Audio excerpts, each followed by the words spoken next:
Madam నే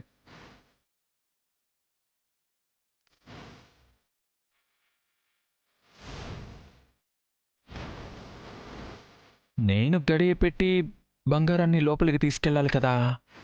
ఓహ్! ఎవరు గడియ పెడితే ఏంటిలే. హ్మ్.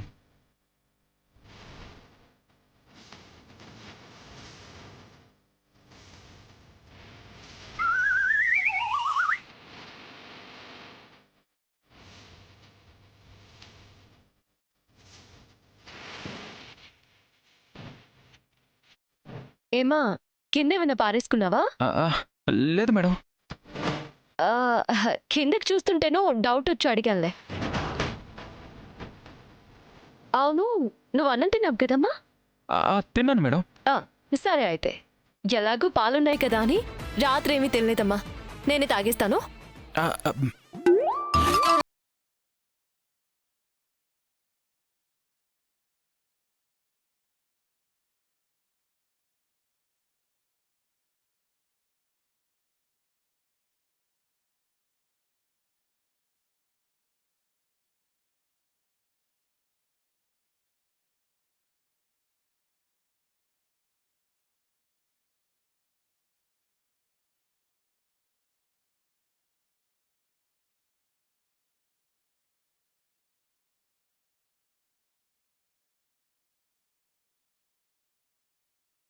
ఒక విషయం చెప్పాలమ్మా. చెప్పండి మేడం.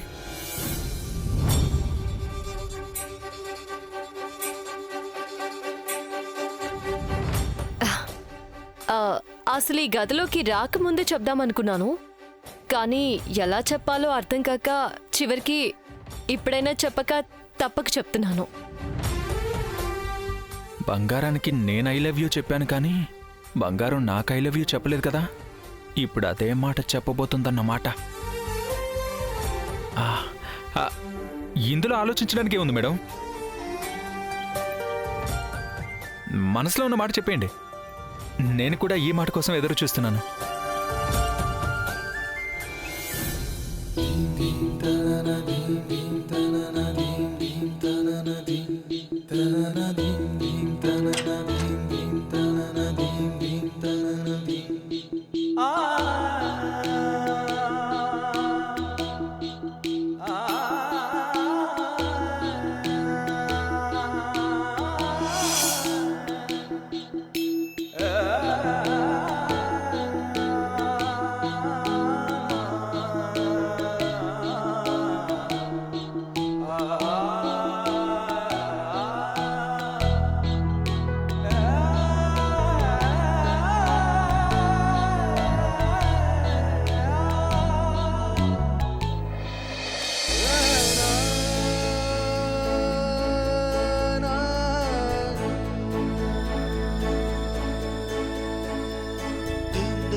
అరే ఏంటిది?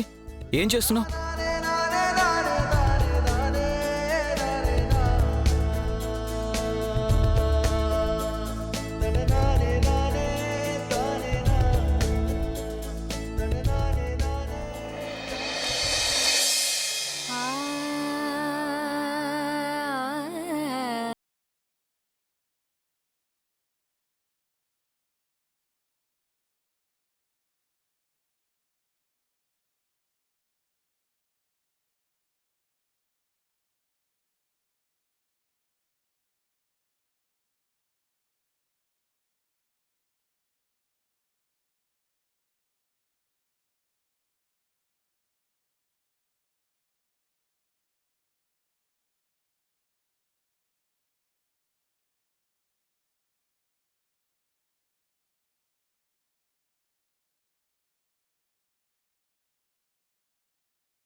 I love you, madam. I love you, madam. I love you, madam. I love you, madam. I love you, madam.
నువ్వు అనుకునేదేదీ జరగదు.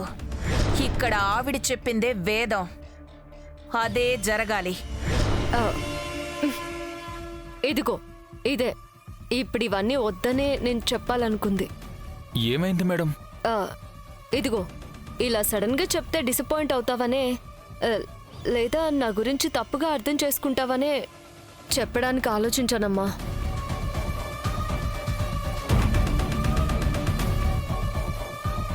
నువ్వంటే ఇష్టం లేకనో నీకు దూరంగా ఉండాలనో కాదమ్మా. అలా అయితే ఈ పెళ్ళే చేసుకోను కదా.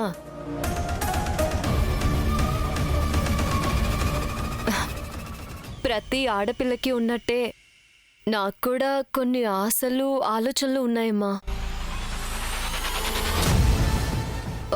వాటిలో ఏ ఒక్కటి తీరకపోయినా తట్టుకోలేను.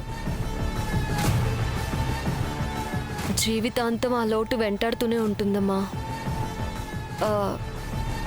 ఇప్పుడు మన ఫస్ట్ నైట్ విషయంలో కూడా అలాంటి ఆశలే ఉన్నాయమ్మా. ఇలా పాల గ్లాస్తో గదిలోకి వచ్చి గడిపెట్టి ఈ సాంప్రదాయాలంటే నాకు చాలా ఇబ్బందిగా ఉంటుందమ్మా. జీవితంలో కొన్ని మధురానుభూతులకి ఈ ఏకాంతం సరిపోతమ్మా. ఈ ప్రపంచానికి దూరంగా మనకంటూ ఒక ప్రపంచం ఉండాలి.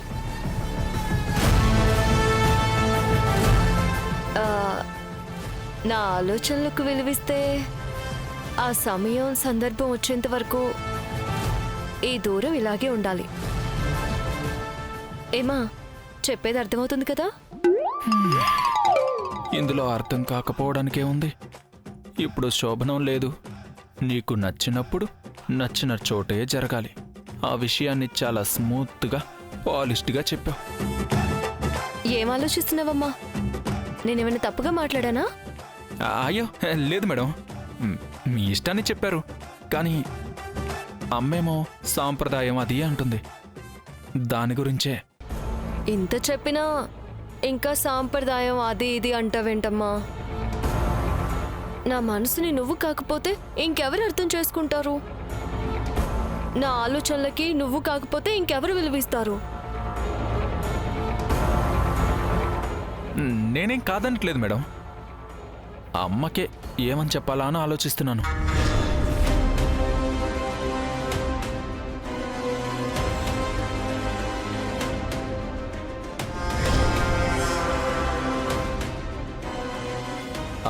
అయితే ఒక పని చేద్దాం మేడం. అమ్మ వాళ్ళ దృష్టిలో మన శోభనం జరిగిపోయినట్టే. ఎవ్వరికీ అనుమానం రాకుండా మేనేజ్ చేయగలిగితే చాలు. మేనేజ్ చేయొచ్చు, ఈజీగా మేనేజ్ చేయొచ్చు. నేనే సోఫాలో పడుకుంటాను. నీకు పర్లేదు కదా? పర్లేదు మేడం, మీరు పడుకోండి. అంతా నువ్వు అనుకున్నట్టే జరగాలంటే జరగదత్తా. ఇది నా జీవితం, నేను అనుకున్నట్టే జరగాలి. అందుకే జీవితంలో దేని గురించి ఎక్కువగా ఊహించుకోకూడదు అనేది. ఆ సమయము సందర్భము ఎప్పుడొస్తాయో. గుడ్ నైట్ అమ్మా.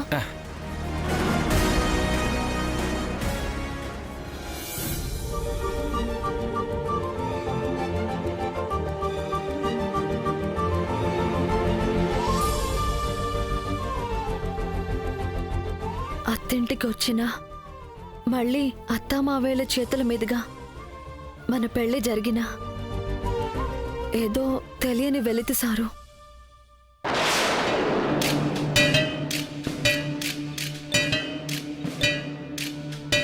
అన్ని సమస్యలు తీరినా మీ మనసుకి మాత్రం దగ్గర కాలేకపోతున్నానే అనే బాధ సారు.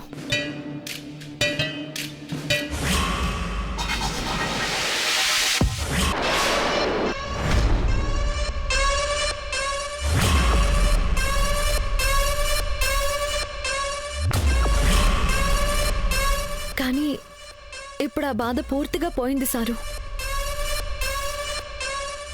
మధ్యలో ఎన్ని అపార్థాలు వచ్చినా చివరికి నా ప్రేమని పూర్తిగా అర్థం చేసుకున్నారు.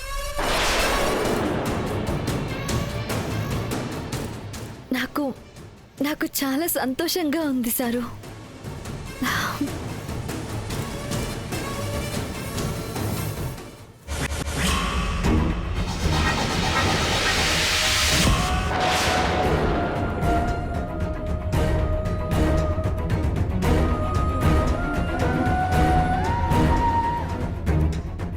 పాలు తీసుకోండి సారు.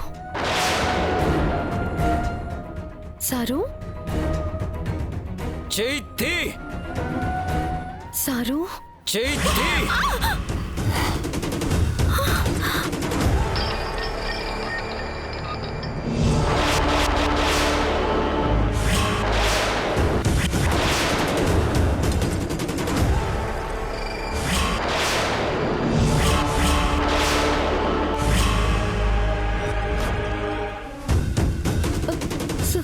సారు ఏమైంది సారు?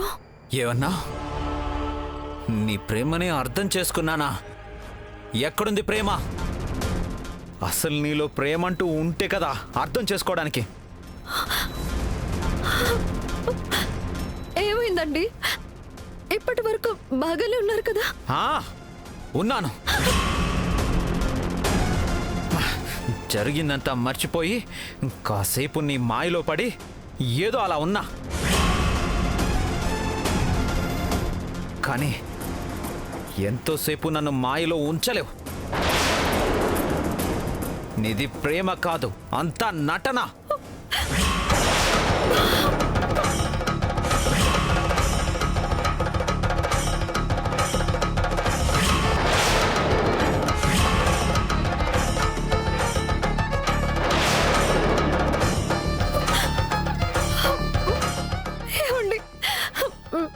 మీరిలా మాట్లాడుతుంటే భయం వేస్తుందండి.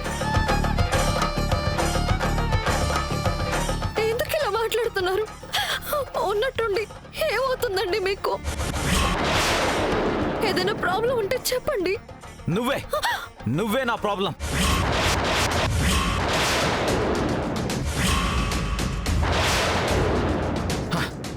నేను నిన్ను పిచ్చిగా ప్రేమిస్తే నువ్వు మాత్రం మీ అక్క మీద ప్రేమతో నాటకాలు ఆడావు. మీ అక్క కోసం నన్ను ఈ ఇంటికి దూరంగా ఉంచావు. మీ అక్క కోసం ఈ ఇంటికి తిరిగి మళ్ళీ తీసుకొచ్చావు. ఈరోజు మీ అక్కకు కూడా శోభనం జరుగుతుంది కాబట్టే మన శోభనానికి ఒప్పుకున్నావు. లేదంటే ఆ రోజు అక్కడ వద్దన్నట్టే ఈ రోజు కూడా వద్దనేదానివి. నీకు మీ అక్క సంతోషమే ముఖ్యం. నేను నీకు అవసరం లేదు. నువ్వు స్వార్థపరురాలివి. ఎందుకు ఇలా అపార్థం చేసుకుంటున్నారండి? ఏమవుతుంది మీకు? నాకు మీ తర్వాత ఎవరైనా నేనేం చేసినా మీకోసమేనండి. దయచేసి అర్థం చేసుకోండి ప్లీజ్. వద్దు, ఈ నాటకాలు ఏం వద్దు. నువ్వు ఇక్కడి నుంచి వెళ్ళిపో.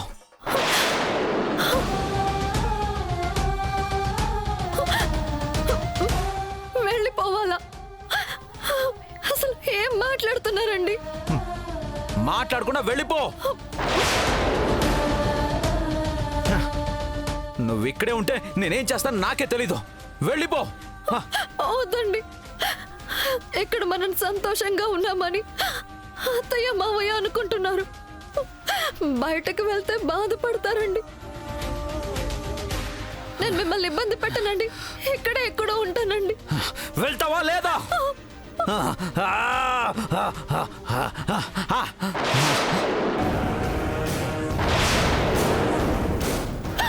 అయ్యో వద్దండి. వెళ్ళిపోతాను. వెళ్ళు. వెళ్ళిపోతాను.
ఏడ కూర్చున్నావిందమ్మా? ఏమైంది?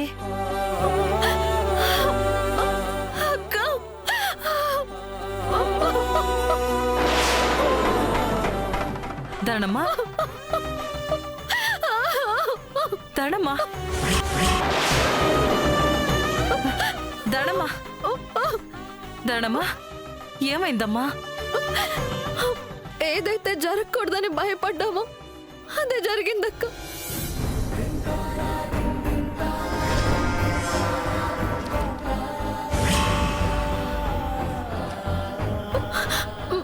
ముందు బాగానే ఉన్నారు. కొద్దిసేపటికే ఆయనకి కోపం వచ్చేసింది. ఆయనని అంత కోపంలో ఎప్పుడూ చూడలేదక్క. అసలు నేనంటే పడనట్టు, నా మొహం చూడటమే ఇష్టం లేనట్టు నన్ను బయటకి పొమ్మన్నారక్క. అదేనే మందు మహత్యం. ఈ జన్మలో నువ్వు వాడికి దగ్గర కాలేవు.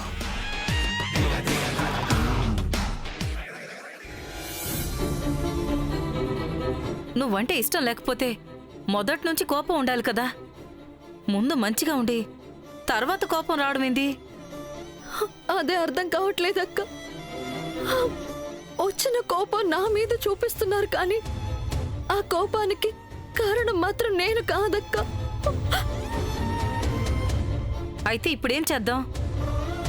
ఆయన కోపం నాకేం కొత్త కాదక్క. కానీ నా భయం అంతా ఎక్కడ అత్తయ్య మావేళ్ళకి తెలుస్తుందోనని. అయినా పిల్లలు అల్లరి చేసి కోపం చూపిస్తేనే భరిస్తాం. ఆయన నా భర్త అక్క. ఆయన కోపం నేను కాకపోతే ఇంకెవరు భరిస్తారు?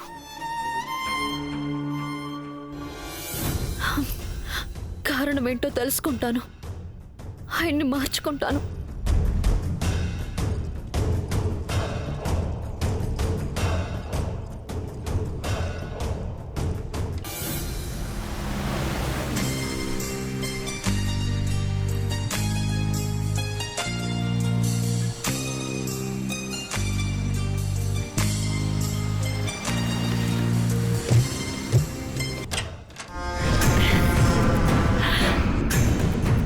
నేను అనుకున్నట్టే జరిగింది.